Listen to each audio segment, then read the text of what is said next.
Ok, salut tout le monde! Aujourd'hui, on va voir comment faire les mêmes miniatures qu'Amixem. On va surtout se pencher sur sa série de vidéos qu'il a fait un peu percer. Je parle bien sûr des pires mots dans le carnet. Donc, c'est des miniatures plutôt simples, plutôt brèves, sobres et efficaces. Au final, tout ce que j'aime dans une miniature. La compo, en gros, elle repose sur une tête émotive, comme d'ailleurs sur toutes ses miniatures. Il force pas trop avec ça, hein, c'est tranquille. Bon, alors à côté de cette tête, il y a un mot un peu tape à l'œil, présent dans la vidéo, mais sorti un peu de son contexte. Ça, c'est pour être impressionnant et attractif, sans pour autant être putaclic.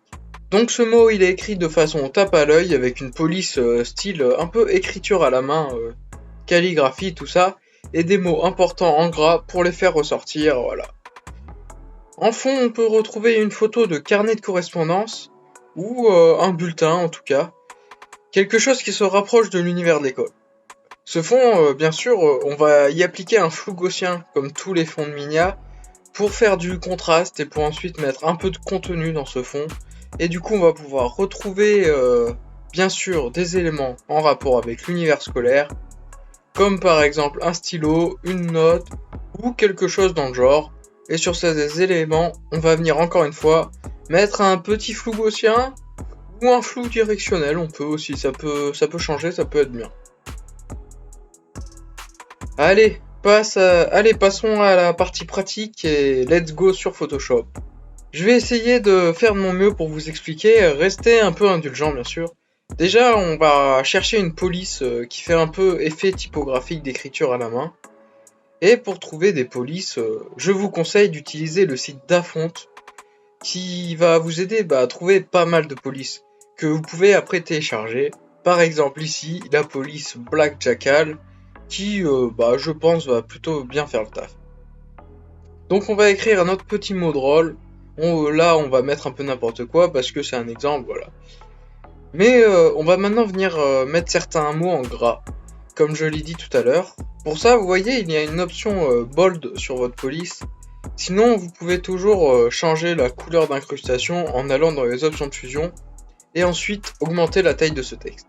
Alors, pourquoi je dis bold? Alors, l'option bold sur les polices, elle est pas tout le temps présente, mais en gros, comme bold en anglais, ça veut dire gras, c'est une différente police, on va dire un paramètre de la police qui permet de la rendre grasse. Voilà. Bon, bien sûr, on crée un rectangle blanc sur lequel on va mettre un contour noir. Pour cela, très facile, option de fusion, vous sélectionnez contour et vous changez la couleur en cliquant sur l'échantillon de couleur. Maintenant, on peut passer à la tête. Donc ici, pour paraître assez logique, je vais venir mettre une tête d'Amixem qui a l'air surpris, what the fuck, ou qui rigole. On peut voir sur ces minas qu'il ne met pas de contour ou alors une petite lueur externe.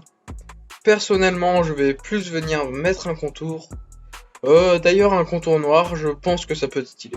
Alors pour ça, comme avant, on va double-cliquer sur notre calque pour ouvrir le panneau d'options de fusion et on vient sélectionner l'option contour, puis on règle la couleur que l'on souhaite appliquer.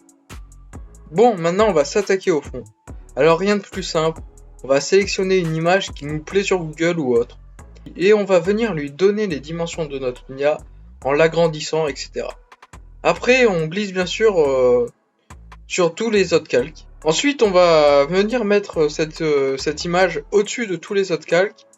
Et en le gardant sélectionné, on va dans le menu filtre qui se situe sur la barre en haut de Photoshop, normalement. Et on vient mettre la souris sur flou, puis on sélectionne flou gaussien. Et on va venir adapter la valeur du flou en fonction du résultat que l'on souhaite obtenir. Et finalement, maintenant, on va refaire cette opération, mais cette fois-ci sur des éléments séparés qui vont être des stylos en PNG ou tout autre petit point.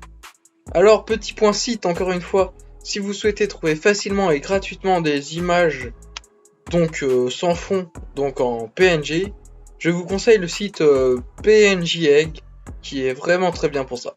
Donc encore une fois, on vient aller dans filtre, puis flou et flou gaussien pour venir modifier la valeur et l'adapter au résultat que l'on souhaite obtenir. Mais on peut aussi venir appliquer un flou directionnel. Et là, les paramètres, ça va être l'intensité du flou, mais aussi la direction du flou, Vous allez bien sûr prendre la direction de votre objet. Et après ça, ça me semble très bien comme ça. Ok tout le monde, j'espère que cette vidéo vous aura plu, ou au moins vous aura été utile. On se retrouve très bientôt, je l'espère.